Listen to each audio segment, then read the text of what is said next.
Mga lasing yata kayo ah. Sinabi ko na, kumusta na kayo?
Happy and prosperous talaga.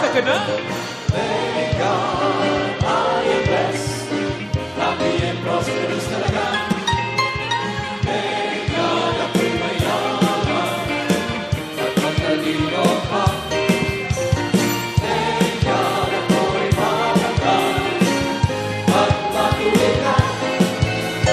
Thank God happy. Pag-ibig ko'y magasay.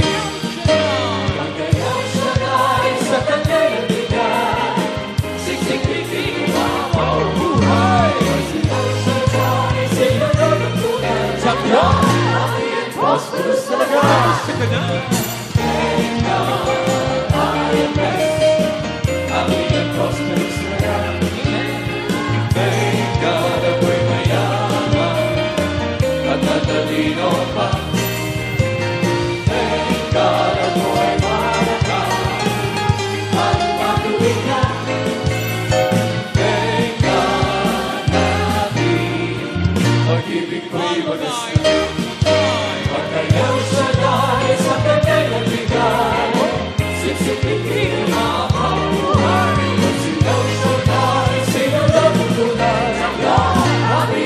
Prosperous talaga. Thank God I am blessed. Happy and prosperous talaga. Thank God ako'y mayaman at matalino pa. Thank God ako'y matatag at matuwid na. Thank God happy. Pag-ibig ko'y wagas na. Thank God I am blessed. Happy and prosperous talaga. Thank God ako'y mayaman at matalino pa. Thank God ako'y matatag at matuwid na. Thank God happy. Pag-ibig ko'y wagas na. Happy and prosperous talaga. Happy and prosperous talaga. Thank God I am blessed. Happy and prosperous talaga. Magaling na, mayaman pa, matalino, matuwid, marangal, wagas ang pag-ibig, malaya, payapang kalooban, maginhawa at matagumpay.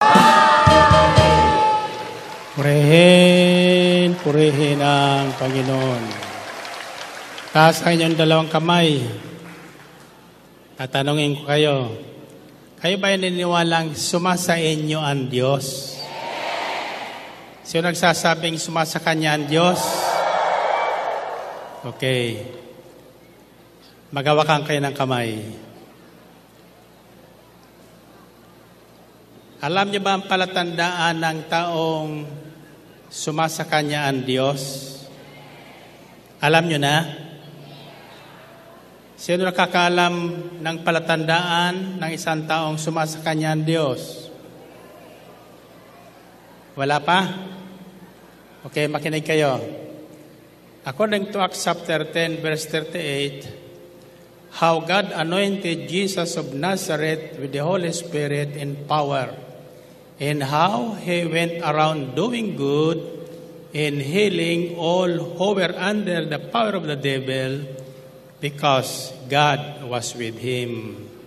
Ang sinasabi ko tungkol kay Jesus na taga Nazareth, ipinagkaloob sa Kanya ng Diyos ang Espiritu Santo at ang kapangyarihan bilang katunayan na Siya nga ang hinirang.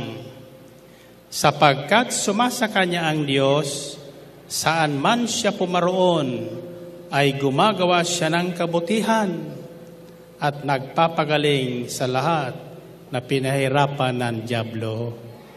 Purihin natin ang Panginoon. Purihin ang Diyos. Ano ang palatandaan ng taong kasama ang Diyos? Saan man siya naroroon o pumaroon, gumagawa siya ng kabutihan at nagpapagaling sa mga pinahirapan ng dyablo. Nararanasan niyo ba yon? Okay, taas ang kamay niyo, sabihin niyo, Panginoon, ako po'y nananalig at nampalataya na kayo po ay sa pamagitan ng Espiritu Santo ay kasama ko ngayon. Amen? Amen. Okay. Purihin ang Panginoon. Purihin ang Diyos. Taas natin mga prayer request pabaon. Kayo ba'y naniniwalang may pabaon kayo ngayon? Kayo, may pabaon din? Okay. Sabihin niyo, Panginoon, ako po'y nananalig at nampalataya na saan ka man pumaroon, ikaw ay patuloy na gumagawa ng kabutihan sa lahat ng tao. Kaya naman, sa gabing ito, samot dalangin ko na ako po ay inyong palagiang samahan saan man ako pumaroon nang sa gayon tulad mo ako ay makagawa ng kabutihan sa lahat ng tao at gumaling ang sinumang may karamdaman na mapatungan ng aking mga kamay sa ngalan ni Jesus. Amen? Amen. Okay, baba ang inyong mga hawak kamay and find your partner. Find your partner. Sabihin mo sa partner mo, ang unang sasabihin mo, anong unang sasabihin mo? Kasama mo ba ang Diyos? Okay, 1 plus 1. Pag wala, sasagutin mo ang tanong na yon. Sasabihin mo kung kasama mo hindi. Anong sasabihin nyo? Kasama ko ang Diyos. 1 plus 1. 3 plus 3. Okay. Kung totoong kasama nyo ang Diyos, ano ang huling sasabihin mo sa partner mo? Ito ang sabihin nyo. Buhat ngayon, magpakabuti ka na. Ulitin nyo nga. 1 plus 1. 3 plus 3.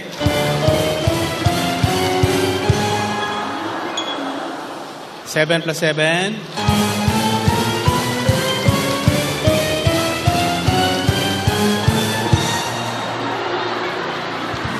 14 Purihin ang Panginoon. Purihin ang Diyos. Kasang kamay. Bago tayo maupo, yuyuko muli kayo ng 3 ulit. At sasabihin nyo, kasama ko lagi ang Diyos. Ulitin nyo nga.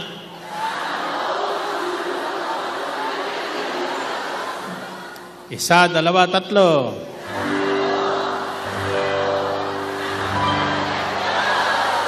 Purihin ang Panginoon.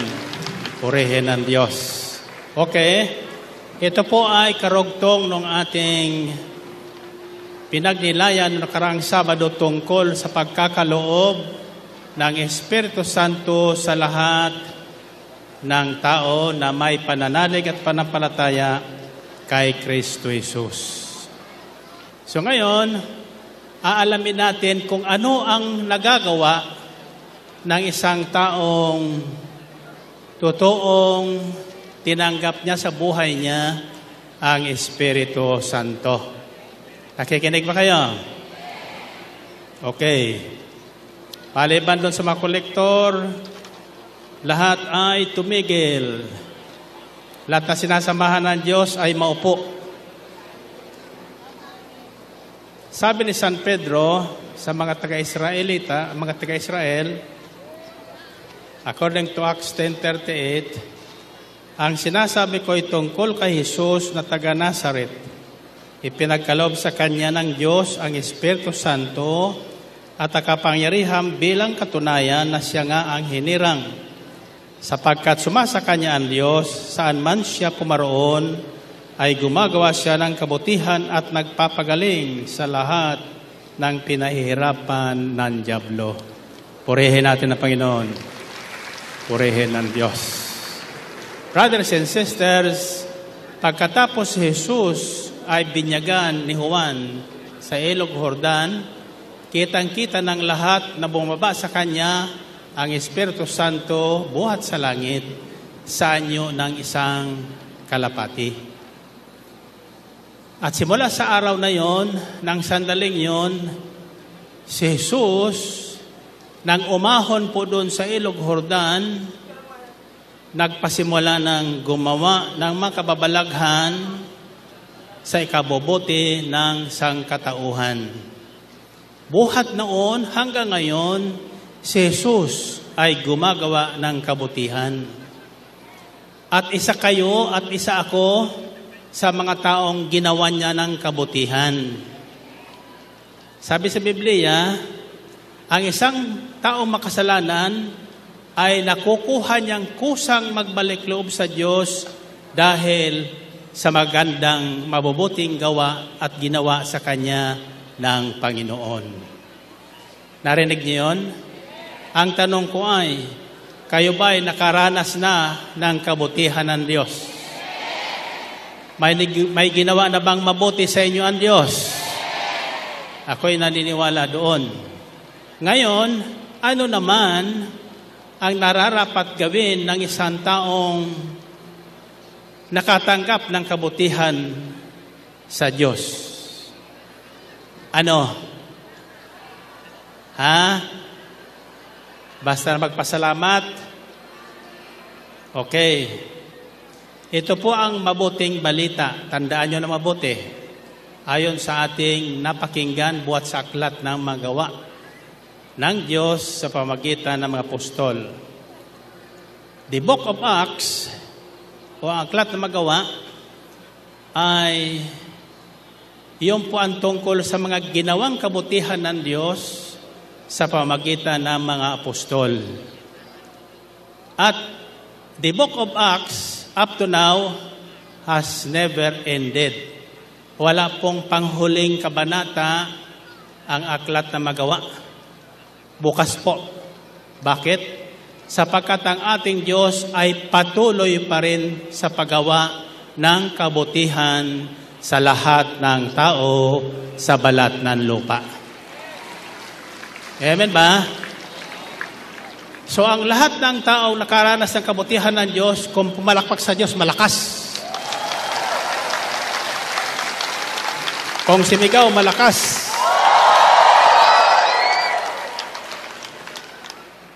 Hindi po pinanghihinaan yan. Amen? Ito po ang magandang balita para sa lahat.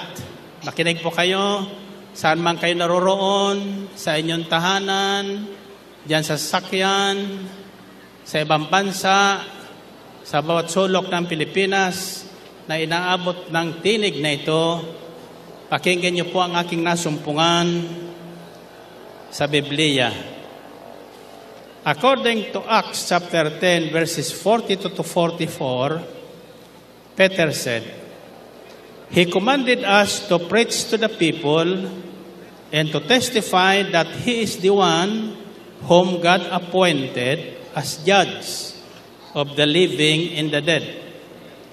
All the prophets testify about Him, that everyone who believes in His name receives forgiveness of sins through His name.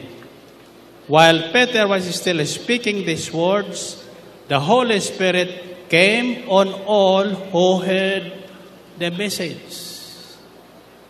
Ulitin ko po.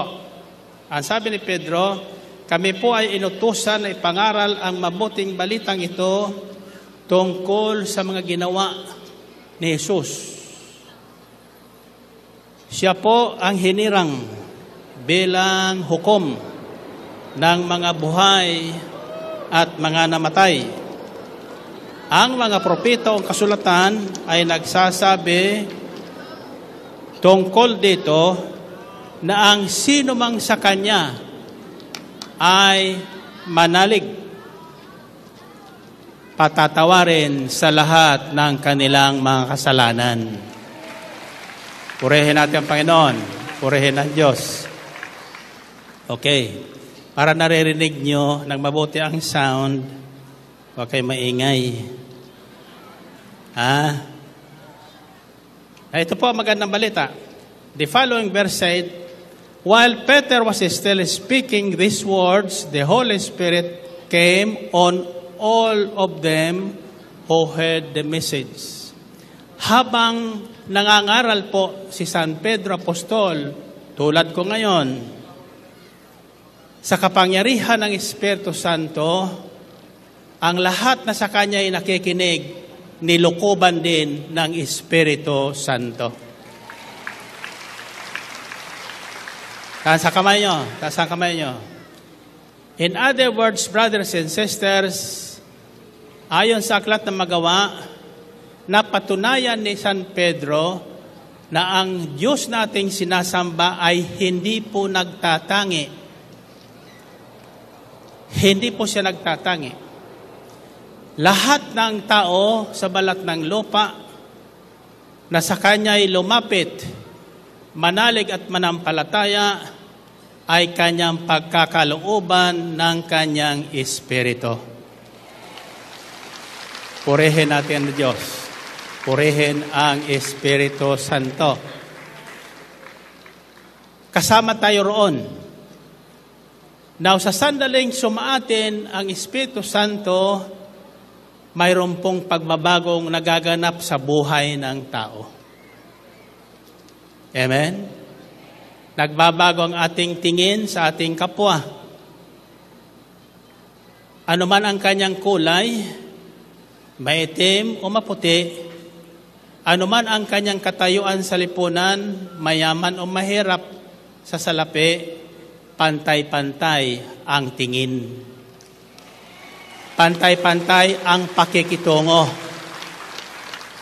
Pantay-pantay ang pagbibigilang galang at pagpapahalaga sa isa't isa. Sapagkat ang ating Diyos ay hindi nagtatangi kanino man. Hindi nagtatangi kanino man. Now, sa sandaling ang isang tao ay kinasihan ng Espiritu Santo, ang nangyayari sa kanya ay ang nangyari kay Kristo Jesus na ating Panginoon. Nang siya po ay kasihan ng Espiritu Santo, ano ang sinasabi ng Biblia? Wala siyang ginawa kundi pawang mabuti. Nagsimula siyang gumawa ng mabuti sa lahat ng tao. nagpagaling sa mga may sakit, nagpalaya sa mga pinahirapan ng mga dyablo sa kanilang buhay, nagpala sa mga nangailangan, nagturo sa mga mangmang, at binigyan sila ng kaalaman at kapangyarihan. Amen ba? Sabi sa sulat ni San Pablo sa unang Korinto, unang kabanata, may nasusulat po doon. Alam niyo ba kung sino kayo nang tawagin ng Diyos? Walang mga kumikilala sa inyo. Mga tao tayong walang pumapansin. Numbers lang tayo, numero lang tayo sa sanlibutan ito, sa tingin ng mayayaman. Wala tayong dangal, kumbaga.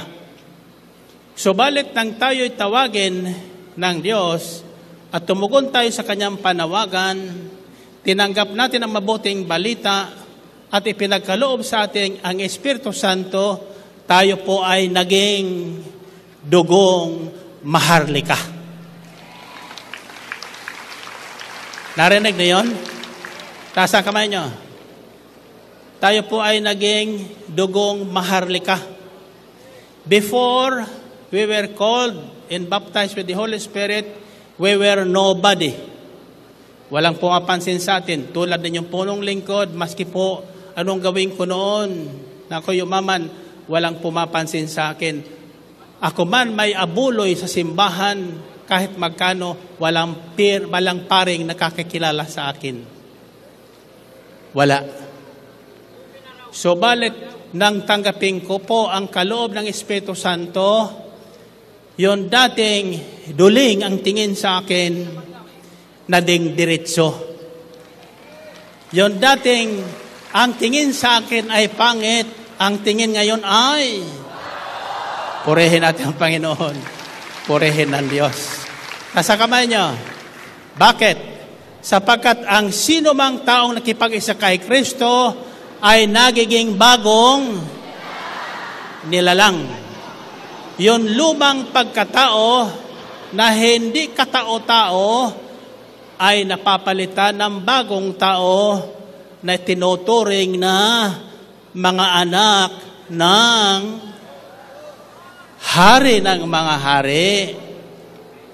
Kaya sila tinatawag na mga anak ng dugong maharlika. Purihin natin ang Panginoon. Purihin ng Diyos. And for that matter, brothers and sisters, kaya po tayo napapansin, iba-iba lang pansin sa atin. Ang unang nakapansin sa akin nung sa atin lipunan ay yung mga taong mayayaman na ayaw nilang may mahirap na yumaman. Kaya ang tawag nila sa akin noon, nagpapayaman sa ikapo. Ang hindi niya alam, ako po ay may amang mas higit na mayamang kaysa kanila. Amen ba? Purihin natin ang Panginoon. Purihin ang Diyos. Okay. Why do I say this? Bakit ko sinasabi ito sa inyo? Huwag kayong mahihiya humarap kanino man. You can face anybody. Kung totoong nanalikat ka ng palataya kay Kristo nating Panginoon, sumasayo ang Diyos. Taas noo ka kang makakaharap kanino man, sapagkat ikaw ay anak ng kataas-taasang Diyos. Purihin natin ang Panginoon. Purihin ang Diyos. In other words, the first person that should give appreciation and value to yourself, wag mong sasabihin wala kang halaga. Wag mong sasabihin katulong ka lang. Wag mong sasabihin sidewalk vendor ka lang. Wag mong sasabihin driver ka lang. Tatandaan mo ito, ikaw ay dugong maharlika. Purihin natin ang Panginoon. Purihin ng Diyos. Di ka man napapansin ng lipunan, tandaan mo ito, nakikita ka ng Diyos. Amen ba?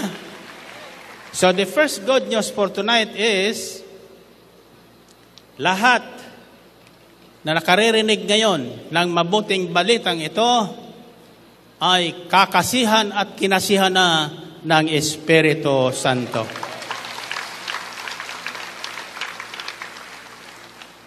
So ano pa ang ginawa ng Diyos sa Panginoong Hesus pagkatapos siya po ay kasihan ng Espiritu Santo?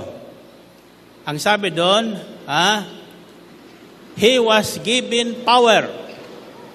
Binigyan siya ng kapangyarihan bilang katunayan na siya nga ang hinirang ng Ama. So number 2, the second good news is, like Jesus of Nazareth, as believers of the good news, we are also given the power to heal the sick and set people free from demons and evil spirit dominion because of the Holy Spirit who works in us and through us.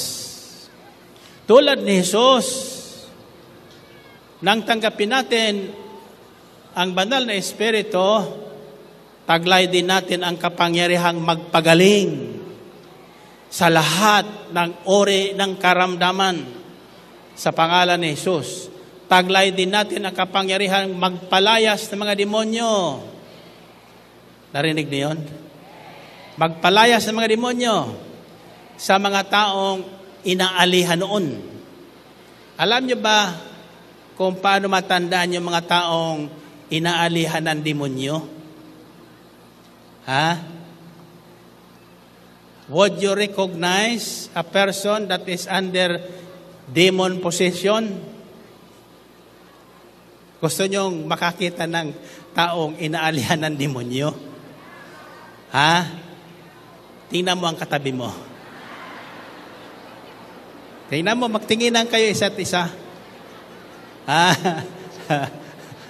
May nakikita ba ka dyan na inaalihan ng demonyo? Mayroon ba? Sapagkat kayong lahat ay kinasihan na ng Espiritu Santo. Kaya wala kayong makikita dyan na inaalihan ng demonyo. Ito po ang palatandaan ng isang taong inaalihan ng demonyo. Ang tingin niya sa lahat ng tao ay demonyo. Amen ba? Totoo po yan. Kaya noon, nung una, bago tayo kasihan ng Espiritu Santo, bago natin tinanggap ang mabuting balita, matatandaan nyo sa usap-usapan. Maririnig ninyo sa usap-usapan. Pakikita ko sa inyo kung anong kapangyarihan ang ipinagkakaloob ng Diyos sa mga taong sa Kanya ay nananalig at nampalataya at tumanggap ng Kanyang Espiritu. Gusto niyong malaman? There are 2 power centers in us. May 2 pong mahalagang bagay sa ating pagkatao ang kinasihan ng kapangyarihang ito. Tatandaan niyo po ito, Ito po ay madalas kong inaaral sa inyo, subalit ngayon, ako'y naniniwalang seryosong pakikinggan niyo ito para malaman niyo kung paano kumikilos ang kapangyarihan ng Espiritu Santo. Kung paanong kumikilos at pinakikilos ang kapangyarihan ng kadiliman o ng dyablo, sa bagay na ito po ang pinag-aagawan sa tao. Nakikinig ba kayo? Mukhang seryoso kayo, Ako rin seryoso dito, pero ninervous po ko ng kaunti. I hope I am not misquoted or misinterpreted. But this is what the Bible says. First, this power emanates from the mind. May tinatawag sa mundo sa aral ng sanlibutan, mind power. Subalit, ito po ay hindi tinatawag na mind power sa Biblia. Ito ang tinatawag sa Pilipos 2:5 na mindset of Christ. We possess the mind of Christ. Sa sandaling tanggapin natin ang mabuting balita tungkol kay Kristo at tinanggap natin ang kasi ng Espiritu Santo, we possess the mindset of Christ. Narinig niyo yun? Sabi sa Pilipos 2:5, your attitude or your mindset should be the same as that of Christ Jesus. Sa sandaling nakipag-isa kay Kristo, ang ating isipan ay nagiging isipan ni Jesus. Hindi ng ating dating isipan na pawarde-warde ang ating nasusunod. Hindi na po yung isipan na kung ano ang nakikitang kasamaan sa daig sa ating paligid ang siyang umiiral.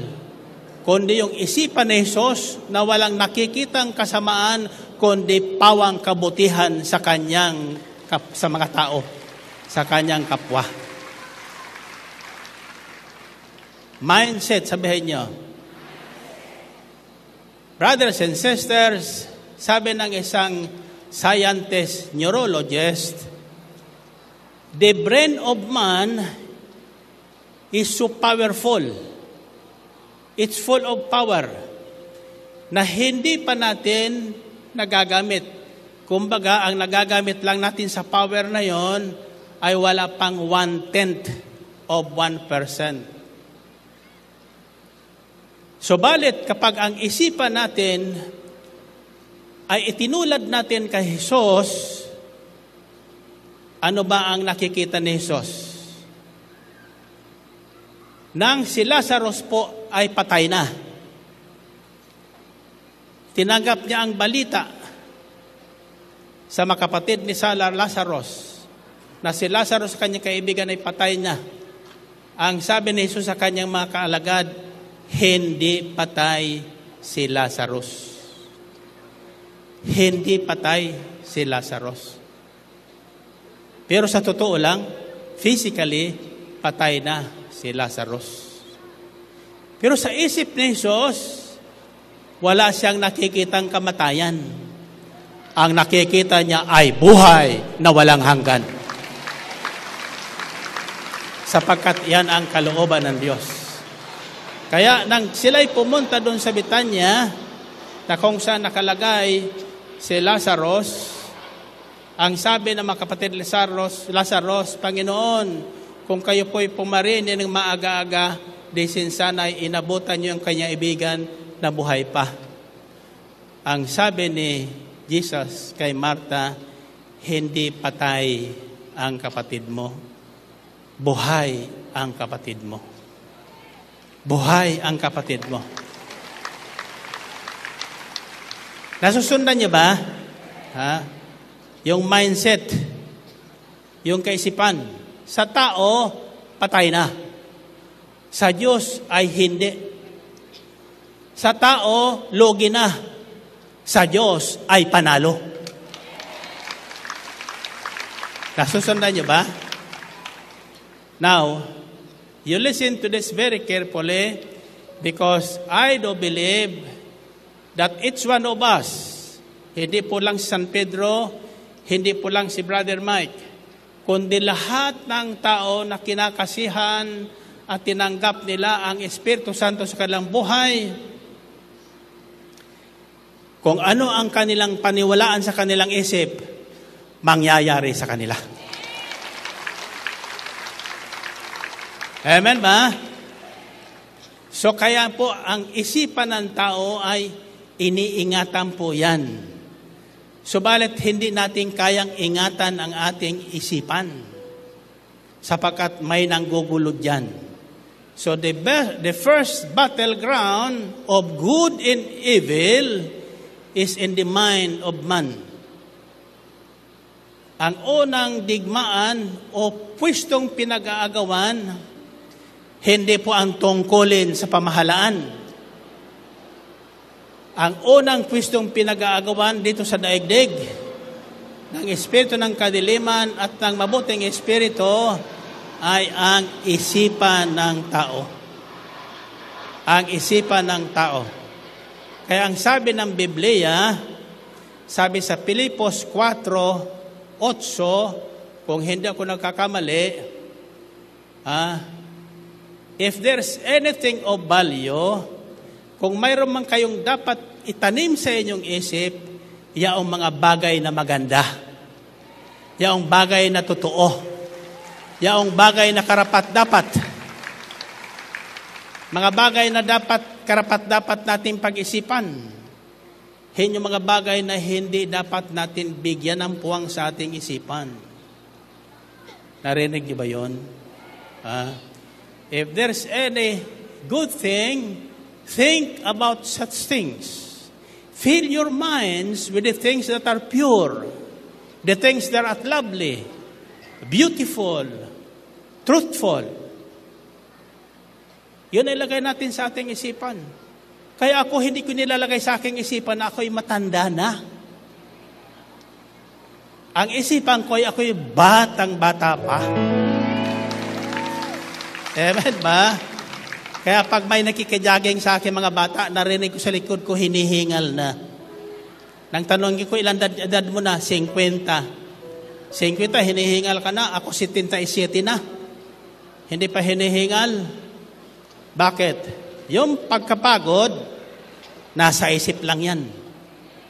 Kanina, habang minomonitor ko kayo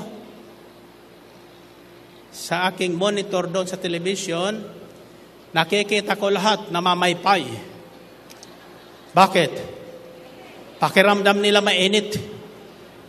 Totoo hindi? Ngayon, bakit wala akong nakikitang namamaypay? Bakit? Sapagkat habang kayo ay nakikinig ng salita ng Diyos, ang mundo nyo ay wala na.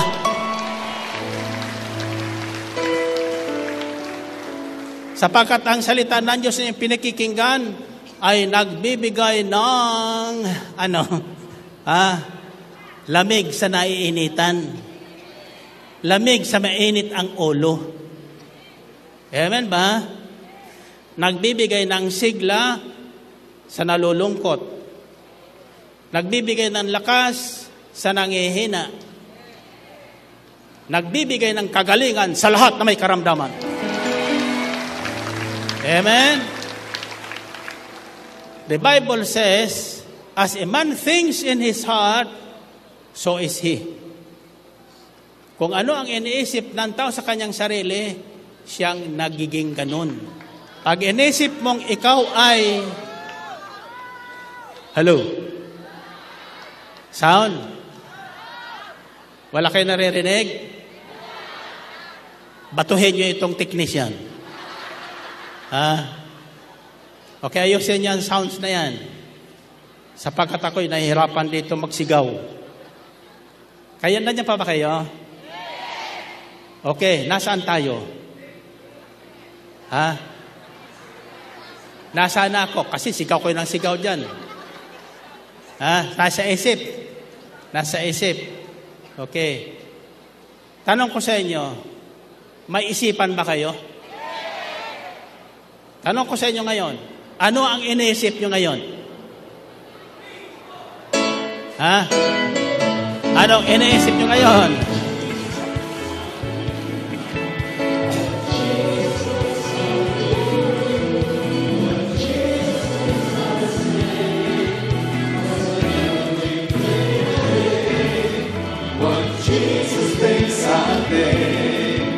What Jesus does, I do. What Jesus does, I say. 'Cause I think of you day by day.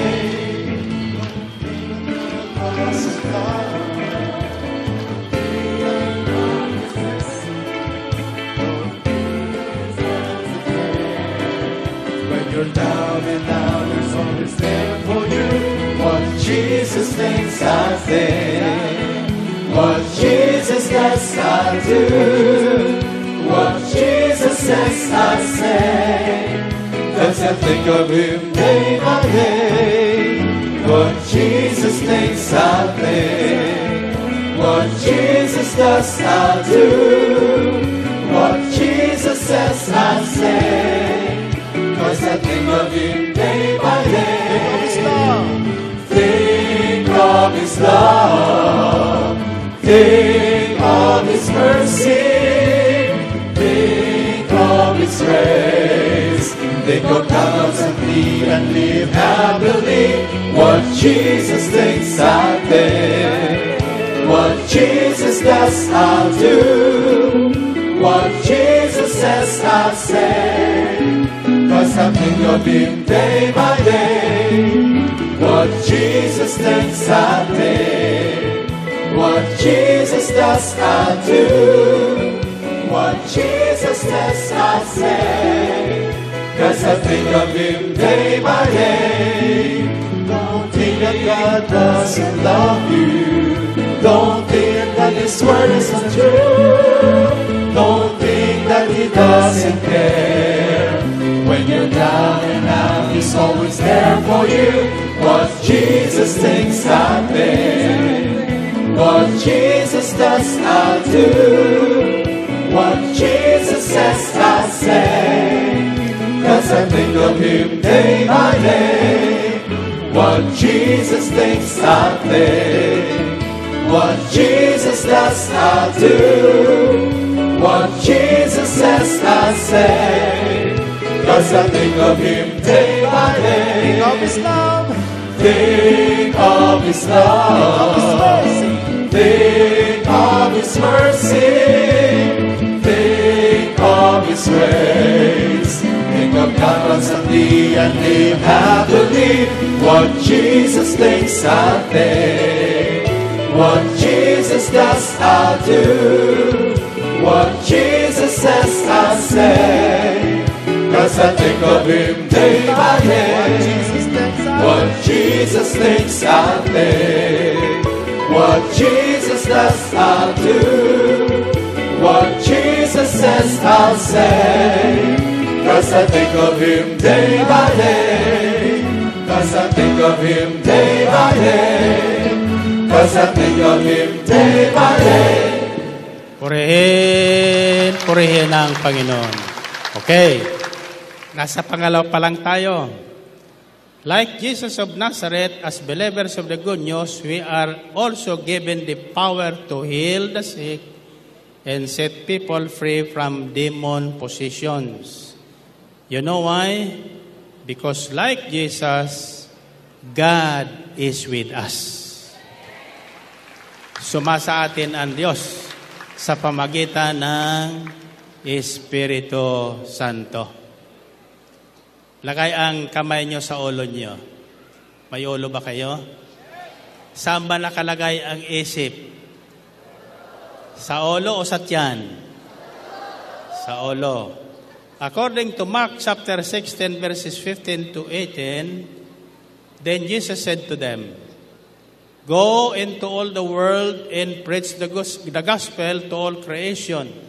Whoever believes and is baptized will be saved, but whoever does not believe will be condemned.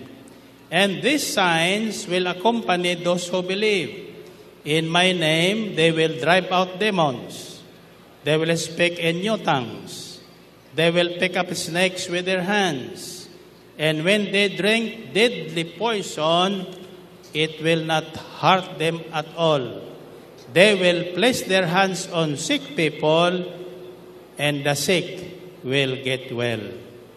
Ang sabi ng Panginoon sa kanyang mga lagad, pagkatapos na ipagkaloob sa kanila ang Espiritu Santo, "Humayo kayo sa buong sanlibutan at ipangaral nyo ang mabuting balitang ito.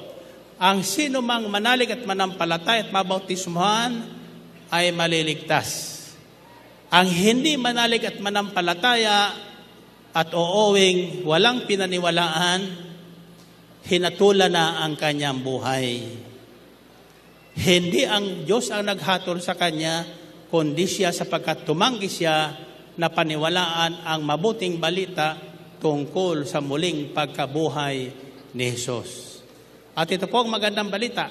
Sa lahat naman na sa kanya ay mananalig, manampalataya at magpapabautismo sa tubig at Espiritu, Bibigyan sila ng kapangyarihang magpagaling sa mga may sakit. Dumampot man ang ahas, hindi sila maano. Painumin man ang lason, mangingisay na lang. Hindi rin sila maano. At kapag nilagay nilang kanilang kamay sa kanilang mga ulo, tatalino silang lahat. Purihin natin ang Panginoon. Purihin ng Diyos. Ang tanong ko ay, matalino na ba kayo? Very good. Very good. Okay. So, there are two center points or power points in the person of every believer. The first is the mindset. Kaya sandaling tayo po ay tumanggap ng Espiritu Santo, yung ating isipan, nagbabago po yun. Yung tingin mo sa mahirap, mayaman na ngayon. Yung tingin mo sa pangit, maganda na ngayon. Gwapong tulad ni. O, nakita niya na yan. Purihin natin Panginoon. Purihin ng Diyos.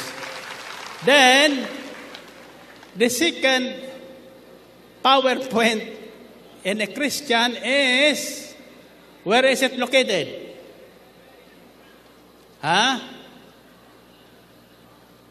Sa bibig. Sa bibig.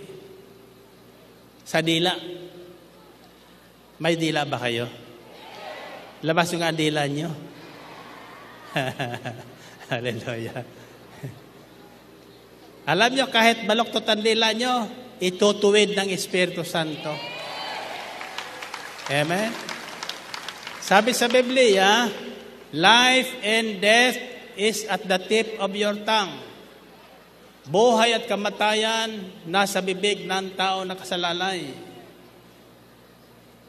Kahirapan at kasaganaan nasa bibig din ng tao na kasalalay. Karamdaman at kagalingan nasa bibig ng tao na kasalalay. Ang problema natin, kapag inisip nyo kayo ay mamamatay na dahil sa inyong sakit, hindi na kayo gagaling. Sapagkat kung ano isipin nyo, siyang magiging bukang bibig ninyo. Narinig na yon? Kung anong isipin nyo, siyang magiging bukang bibig ninyo. Kung anong sabihin nyo, mangyayari sa inyo. Purihin natin ang Panginoon. Purihin ang Diyos. Are you following me? Ang sinasabi ko sa inyo ay ang palatandaan ng isang taong tunay na tumanggap ng kaloob ng Espiritu Santo. Ang unang palatandaan ay nagiging mabuti ang kanyang gawain. Pangalawa, nagiging mabuti rin ang kanyang isipan. Nagiging malinis ang isipan. Wala siyang iniisip na masama sa kanyang kapwa. Pawang kabutihan. Amen? Pangatlo, nagiging malinis din. Sabi sa Biblia, they will speak in new tongues. Yung sinasabing new tongues, bagong lingwahe po. Yung dating bibig na palamura, hindi na makukuhang magmura ngayon. Napapalitan ng bibig na palapuri. Palapuri. Dati hindi tayo marunong magpuri. Diba? Napuri nyo na ba ang mister nyo nang umuwing hindi lasing? Napuri nyo na ba ang misis nyo na magluto ng maalat? We never learn how to appreciate and praise. Hindi tayo dati marunong magpuri at magpasalamat. Maliit man o malaking bagay, dapat purihin natin ang taong gumagawa ng kabutihan. Amen? At pasalamatan natin. So like Jesus, asa na tayo? Third. Pangatlo, like Jesus of Nazareth, we who believes in Him and receives the Holy Spirit becomes obedient to the will of God, to the laws, decrees, and commandments of God, because the Holy Spirit guides us, helps us to will and to act. Tatagalogin ko. Mukha kayo nagtataka sa sinasabi ko eh. Nagpapractice kasi ko sa English kasi sa isang linggo, mag-i-English ako doon sa Amerika. Like Jesus of Nazareth, we become obedient to the will of God. Tulad ni Jesus, tayo ay nagiging masunurin na sa salita ng Diyos. Masunurin sa kalooban ng Diyos, masunurin sa mga utos ng Diyos, masunurin sa lahat ng ipinasasabi ng Diyos. Masunurin. Sabi niyo masunurin. Pag sinabing tayo, nakatayo. Ano masunurin? Hanggat hindi sinasabi ko po, nakatayo pa rin yan. Yan ang masunurin. Amen. Sorry po, sorry ha. No, sa mga tinamaan. Sinasabi ko lang sa inyo, totoo. Para maging buo ang biyayang tatanggapin nyo ngayong gabi. Bilang pabuon. Okay, taas ang kamay nyo. Tayo dati ay mga masuwayin. Masuwayin. Sapagkat dala natin, mana natin yan doon sa unang mga magulang natin na sumuway sa Diyos. Kaya by nature, we are disobedient. Susunod man, padabog. Susunod man, may pasabi pa. Hindi pwede sa Diyos yun. Ang pagsunod na hinahanap Diyos sa atin ay buong puso. Maluwag sa ating kalooban. Masayang isinasagawa natin sapagkat iyon ang kalooban ng Diyos. Amen ba? Taas ang kamay niyo.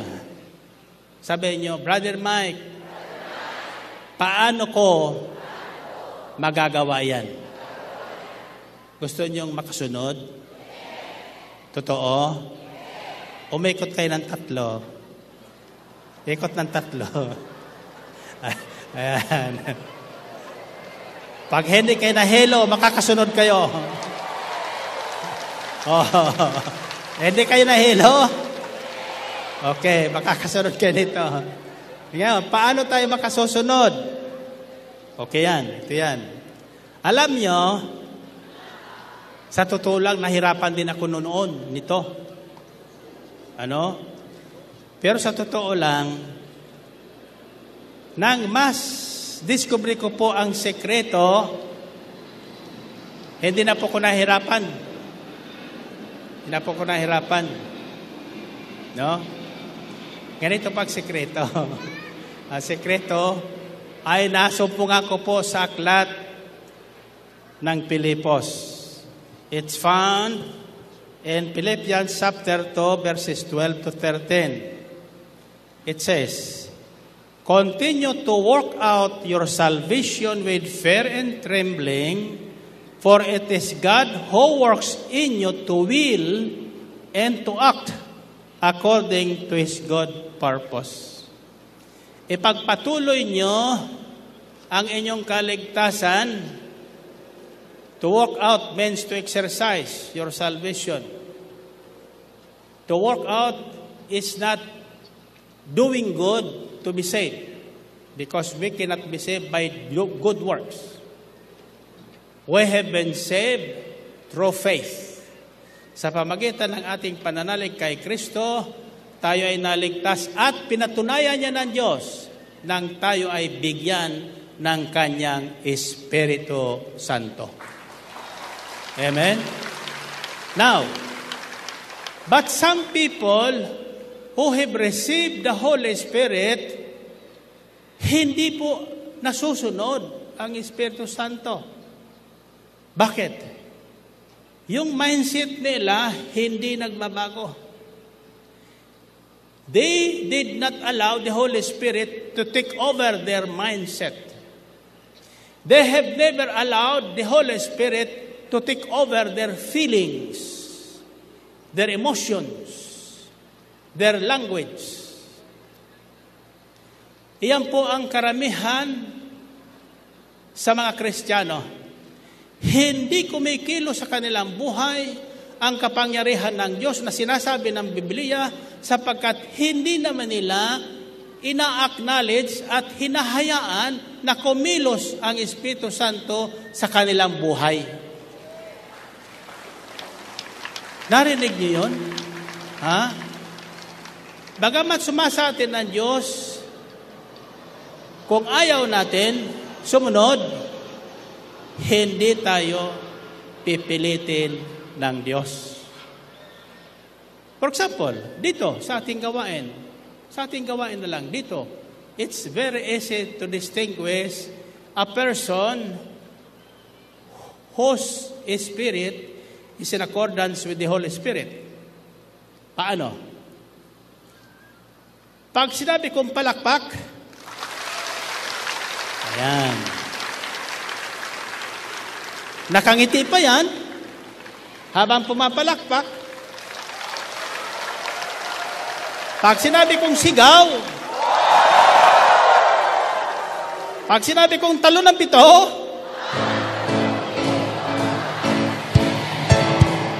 purihin natin ang Panginoon. Purihin ang Diyos. Kasama nyo, ang sabi ng mga nanonood sa television, ang mga tao niyan uto-uto. Pag sinabi ni Bilarding talon, tumatalon.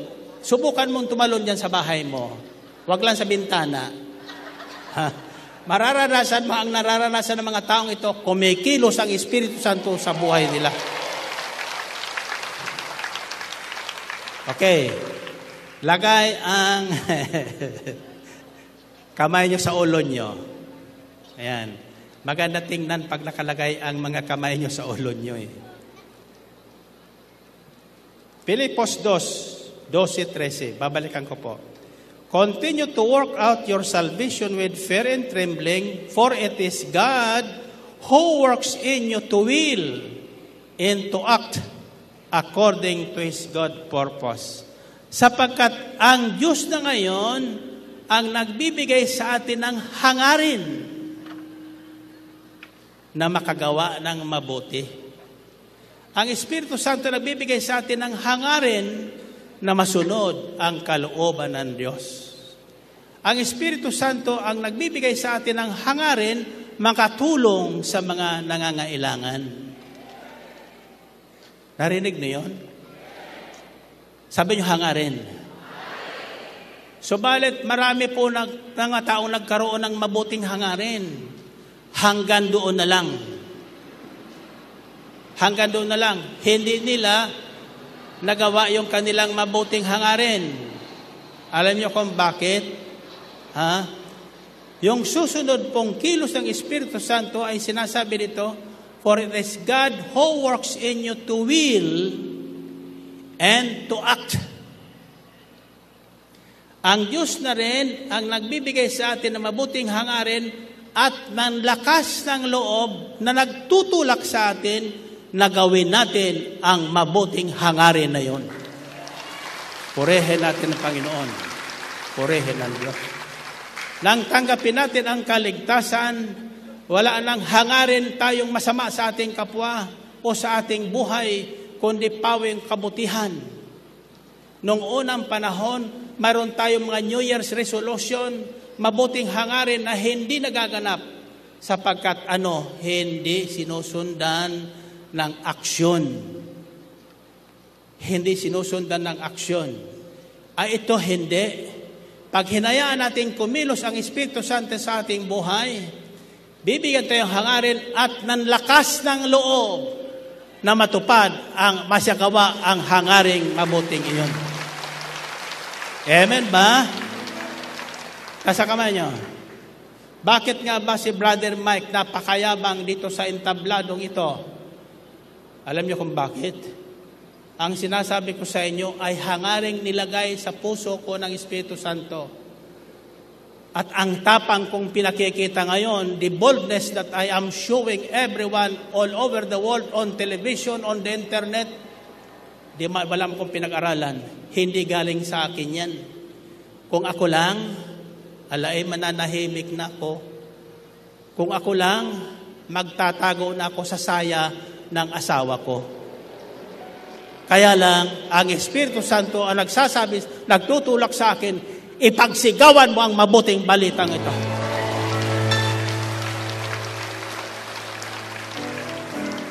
At kapag isinagawa ko yon, susundan ng tanda, himala at kababalaghan ang mensaheng yun. Amen ba? So, in simple terms, brothers and sisters, sa sandaling sumati ng Espiritu Santo, isuko mo ang buhay mo sa Kanya. Sabi sa Roma 12:1, ialay ninyo ang inyong sarili bilang buhay na hain at handog. Buhay na hain at handog. Karapat-dapat sa Diyos. Ito ang karapat-dapat na pagsamba sa Diyos. Offer your bodies as a living sacrifice, holy and acceptable to God. This is your act of spiritual worship. Ito ang pangunahing aksyon na kinalulugdan ng Diyos, ang sumamba sa Kanya.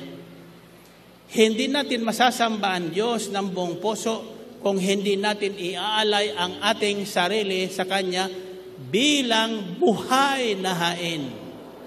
Narinig niyo yun? Buhay na hain.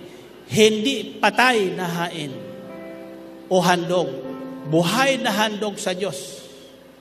Ito ang karapat-dapat na pagsamba natin sa Kanya. At ang sumusunod na talata ay ganito, kaya't huwag na kayong umayon sa takbo ng mundong ito. Huwag yun ang iayon ang isipan nyo sa nangyari sa mundong ito. Mag-iba na kayo at magbago ng isip. Amen ba? Kasama nyo. Mag-iba na kayo at magbago ng isip. Anong isip na ngayon? Isip ni Jesus. Isip ni Jesus. Isipan ni Jesus ang ating tataglayin. Amen? Paano natin tataglayin yon? Pakinggan, patuloy na pakinggan ang salita ng Diyos. Purihin natin, Panginoon. Purihin ng Diyos.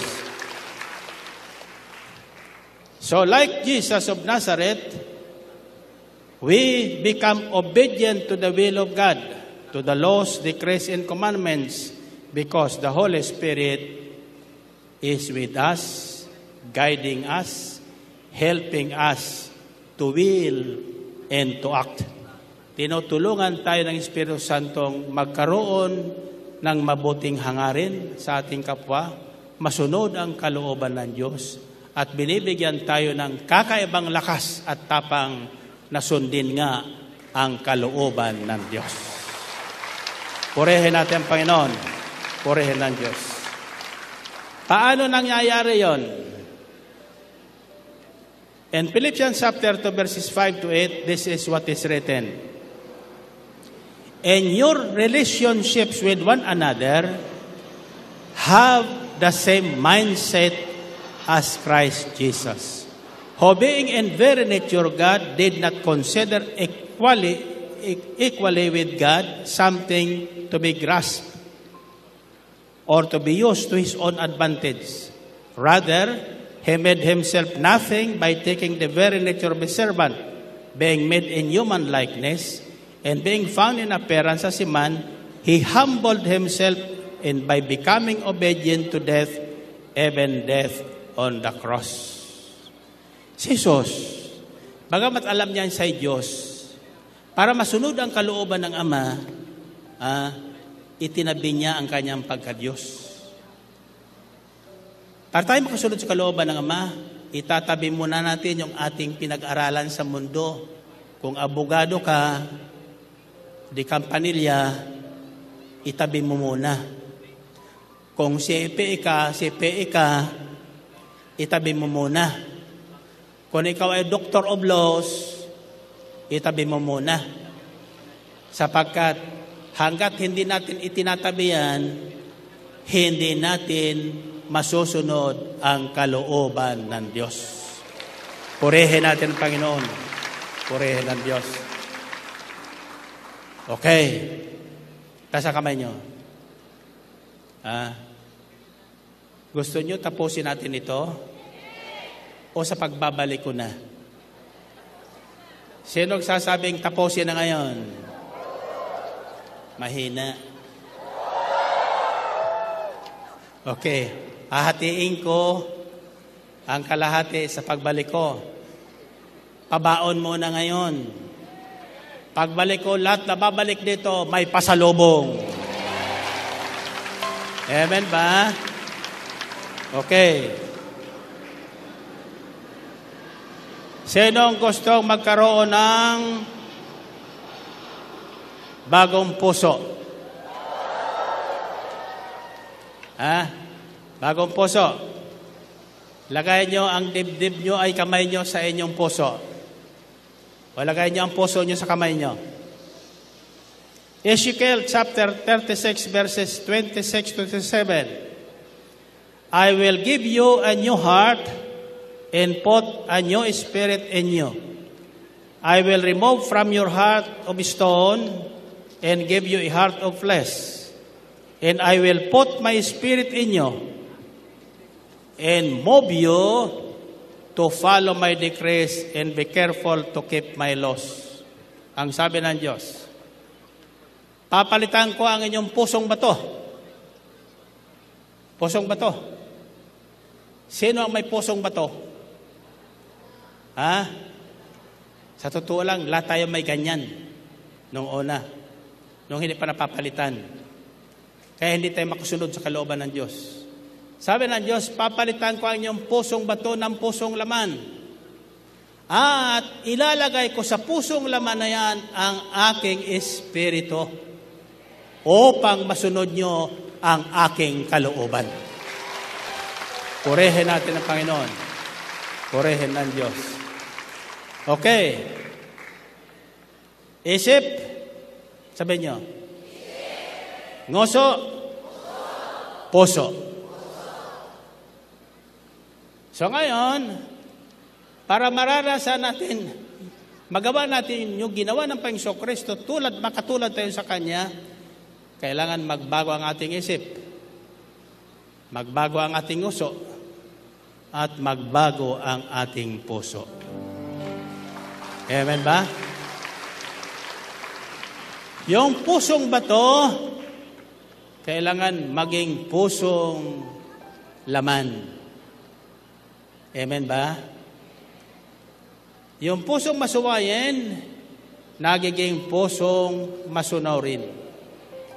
Yung pusong mayabang, nagiging pusong mababa ang kalooban.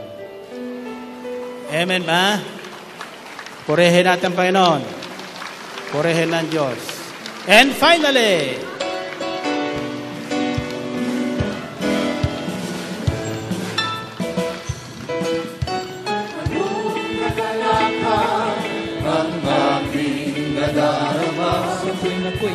sa tuwing ako'y nakikinig ng banal na salita, nalaman ko ang susi ng kaniyang mga himala. Sa gabay ng lingkod niya, pinagpala. Sa mga kamay, finally, ako ngayon may bagong buhay. Ako ngayon may bagong buhay. Finally, ako ngayon ay pinagpala. Ako ngayon ay pinagpala. Finally, ako ngayon ay tagumpay. ako ngayon ay tagumpay. Finally, Sabay-sabay, yes, finally, ang buhay ko ngayon siksik-liklik ng biyaya. buhay ko ngayon siksik-liklik ng biyaya. Sabihin mo sa iyong katabi, kung may pagsubok May pagsubok hindi pa, alikana. ay hindi alikana. Pagkat ako'y punong-puno ng pag-asa at kalakasan. Ng pag-asa pag-asa at kalakasan sa pantahan sa sa lalas ng pagtahat sa kabanalan. landas ng kabanalan. O ang kagalangan nila sa mga kamay, finally, ako ngayon, malaya na. Ako ngayon'y malaya. Lumundag ang mayaman na. Ako ngayon'y mayaman. Sumigaw ang magaling na. Amen. Ako ngayon ay magaling na. Finally. Sabay-sabay. Yes! Finally. Ako ngayon, may bagong buhay. Ako ngayon may bagong buhay. Finally. Ako ngayon ay pinagpala. Ako ngayon ay pinagpala. Sumigaw ang mga tagumpay. Ako ngayon ay tagumpay. Finally. Sabay-sabay. Yes! And finally. Finally. Sabay-sabay. Finally. Finally. Sabay-sabay. Finally. Purihin ang Panginoon. Okay. Are you ready? Pakinggan niyo ito. Maganda po ito. Ako'y naniniwalang sisigaw kayo ng okay. Lakasan niyo. Finally, like Jesus of Nazareth, because God is with us, like Him, and because of the power that God has given us, all our prayer requests will be granted.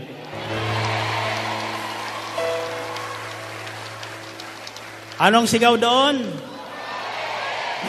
Okay. Okay ba yon? Alam kong iyan ang hinihintay ng lahat. At iyan naman ang nagaganap sa gawaing ito. Lalo na sa araw na ito. Lahat na prayer request granted.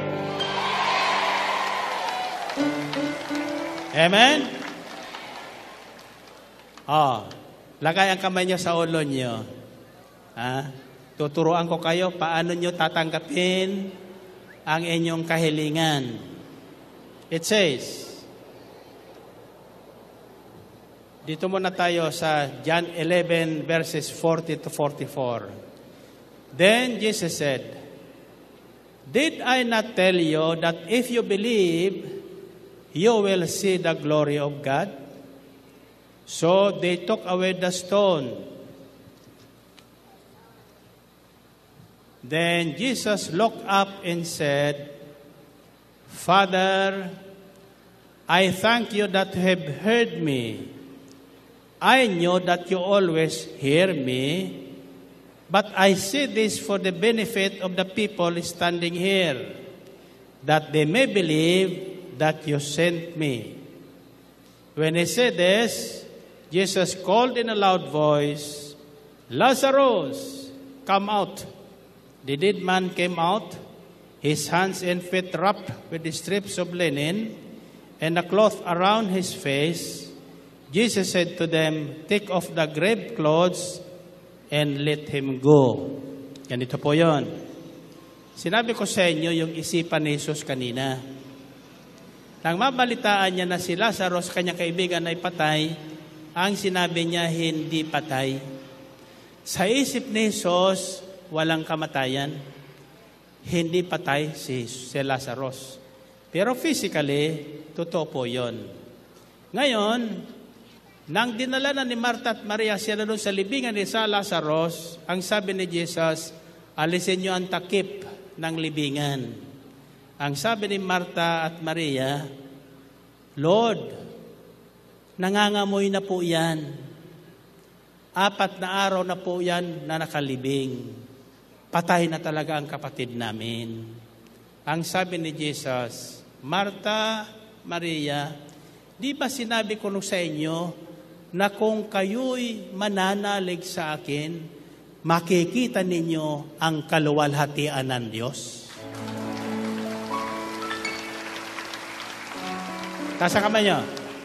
At pagkatapos tumingala si Jesus at nanalangin. At ang sabi niya, Ama, pinasasalamatan kita dahil sa lahat ng aking hiningi sa iyo ay ipinagkakaloob mo. Alam kong lahat ng aking kahilingan ay dinirinig mo. Narinig niyo yun? Ha? Alam ni Jesus na hindi siya matatanggihan ng Ama. Alam niyo kung bakit? Sapagkat wala siyang nilabag na utos ng Ama. Naging masunurin si Jesus hanggang kamatayan. Amen? So anong ginamit niya? Naniwala siyang buhay si Lazarus. Para makita ng marami, tinawag niya si Lazarus. He released the power of that belief through His words.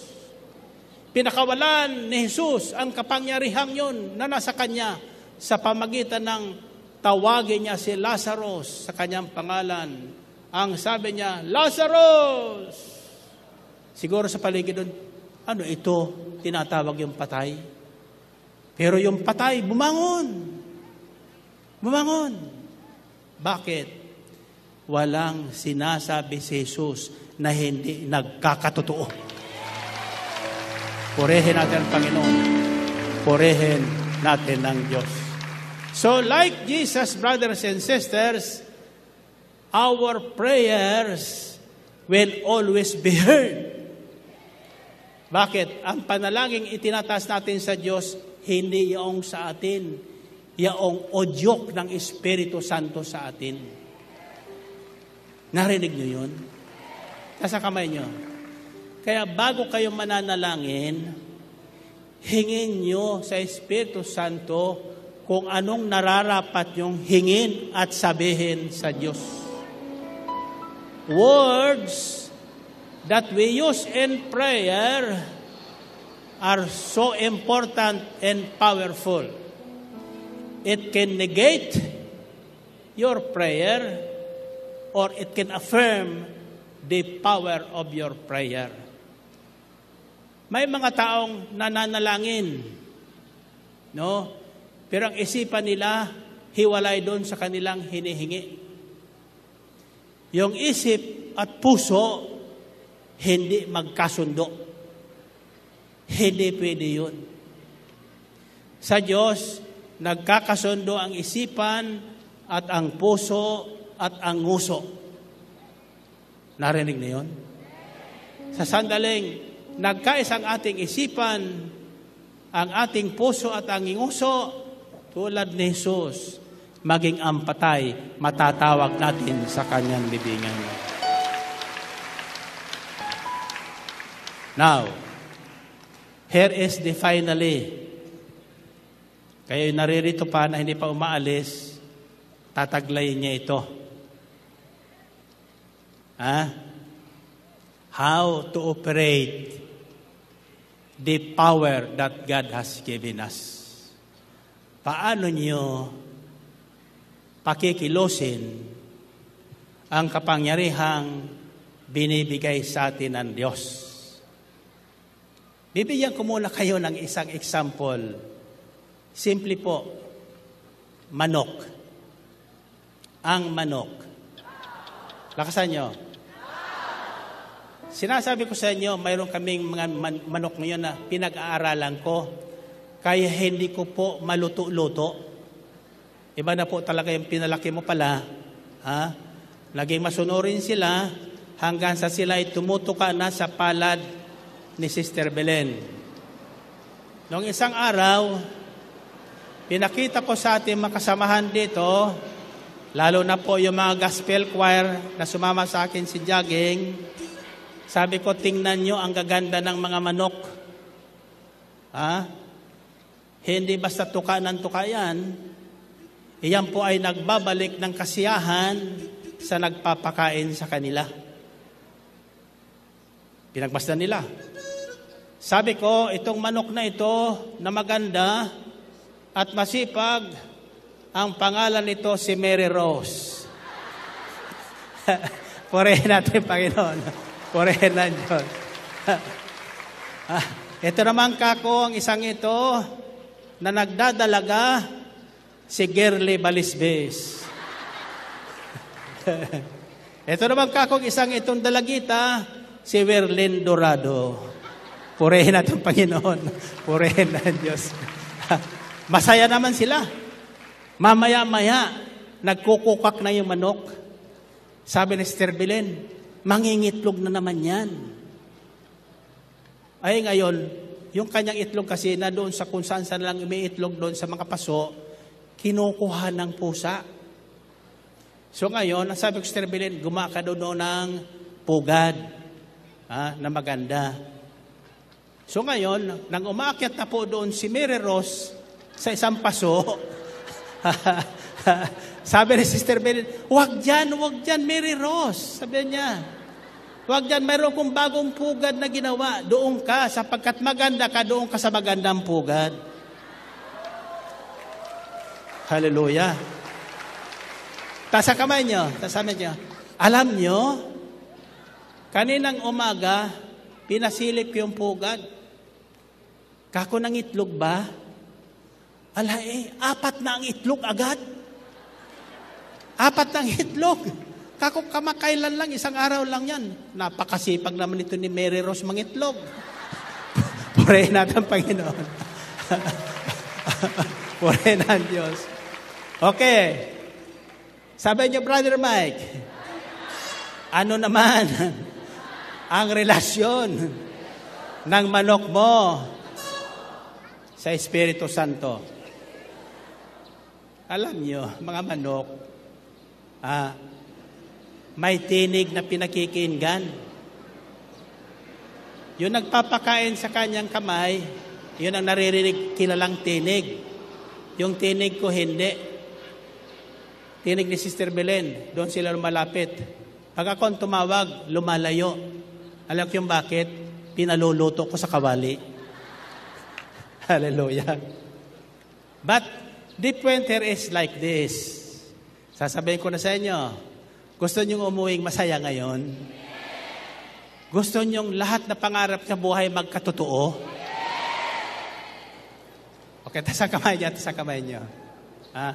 Pakinggan niyo ito na mabuti. Paulit-ulit ko po itong binabahagi sa inyo, but this time, I have prayed that the Holy Spirit will enlighten you. It says, it is found in Ephesians chapter 3, verses 20-21. Now to Him who is able to do immeasurably more than all we ask or imagine, according to His power that is at work within us. To Him be glory in the church and in Christ Jesus throughout all generations to come, forever and ever. Purihin natin ang Panginoon. Purihin na Diyos. Okay. Magawakan kayo ng kamay. Magawakan kayo ng kamay. Sabi niya salitang imagine. Ano ibig sabihin ng imagine? Ang isipan mo may nalilikhang kasamaan o kabutihan yan. Amen? Subalit, ang kapangyarihan ng Diyos ay hindi po kikilo sa kasamaan. Iyan po ay kikilo sa kabutihan.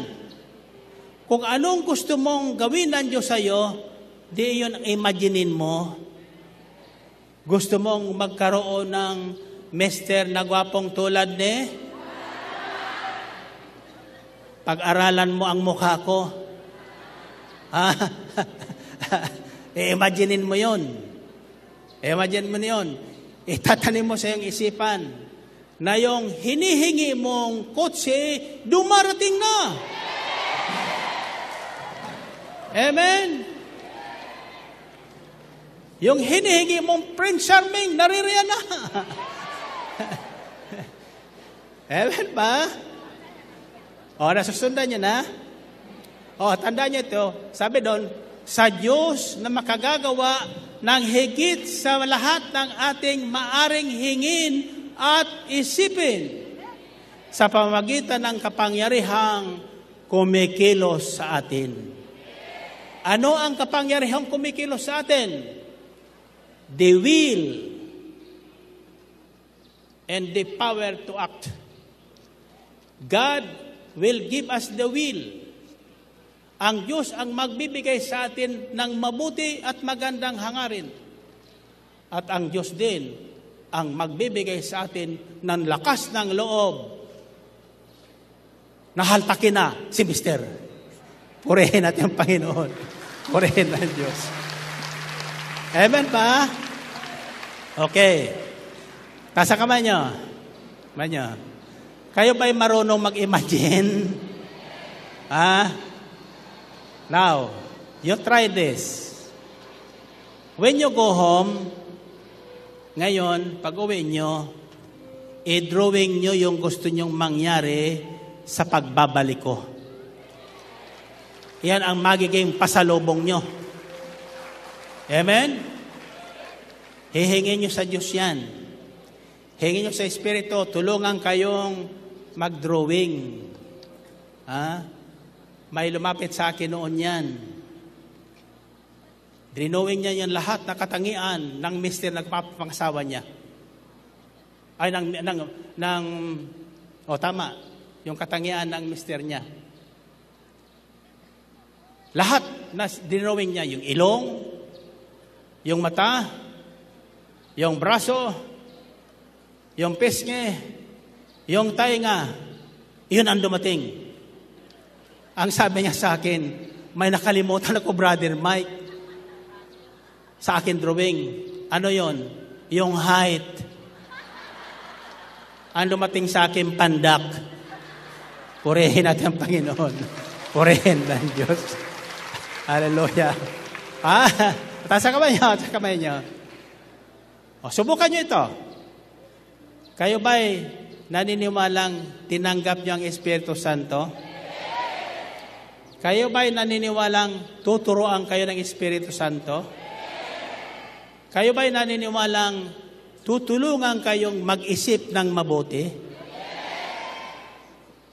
Kung ganon, sabihin niyo, Panginoon, sa araw na ito, ako po ay taos-pusong nagpapasalamat sa mabuting balita na aking narinig.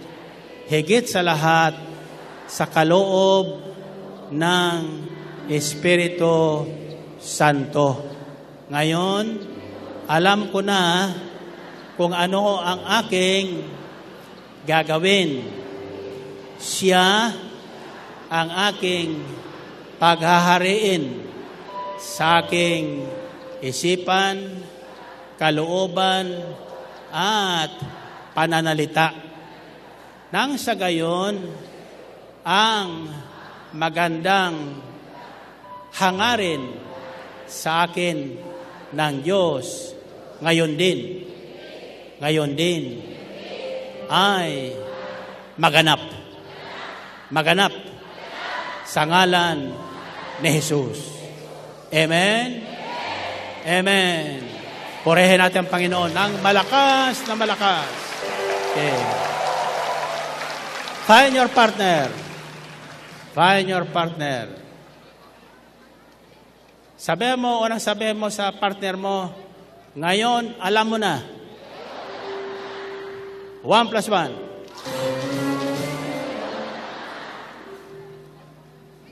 Sabi mo sa partner mo, kung di mo alam yon, sabi mo, ano yun? Hallelujah.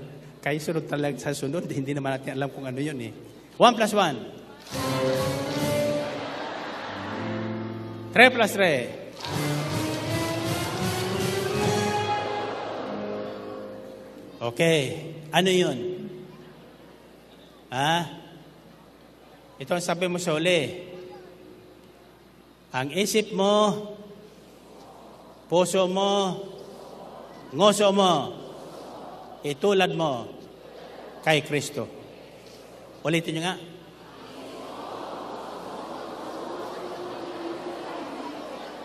One plus 1. 3 plus 3. 7 plus 7.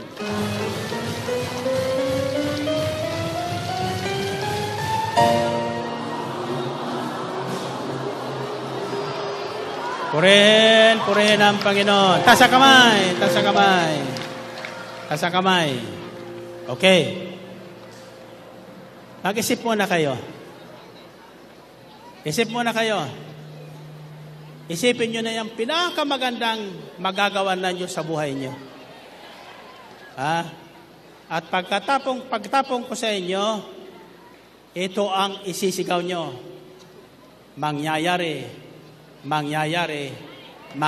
ito. Ulitin nyo nga. Ano ang mangyayari? Yung inisip nyo. Are you ready? May isip pa kayo? May naisip na kayo?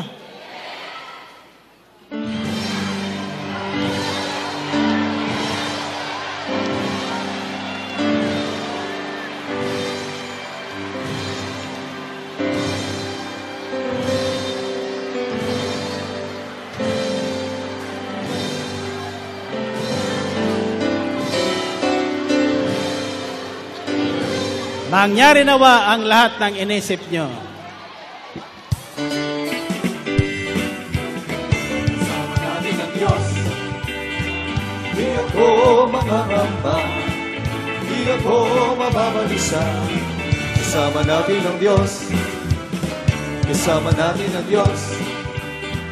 Di ako malulungkot. Sa Lord, Brother Peter, isa na naman po matagumpay na gawain ng Panginoon ang ating pong naranasan ngayong gabi. Amen. Kaya tayo po ay patuloy na nagpupuri at nagpapasalamat sa ating dakilang Yahweh El Shaddai. Amen. Kaya naman po ang isipan natin ay punuin natin ng mga bagay na kapuri-puri, maganda at nakapagbibigay kaluguran sa ating Panginoon, Brother Peter. Amen. At naniniwala tayo sa worldly pagpapalain tayo ni Lord. Amen.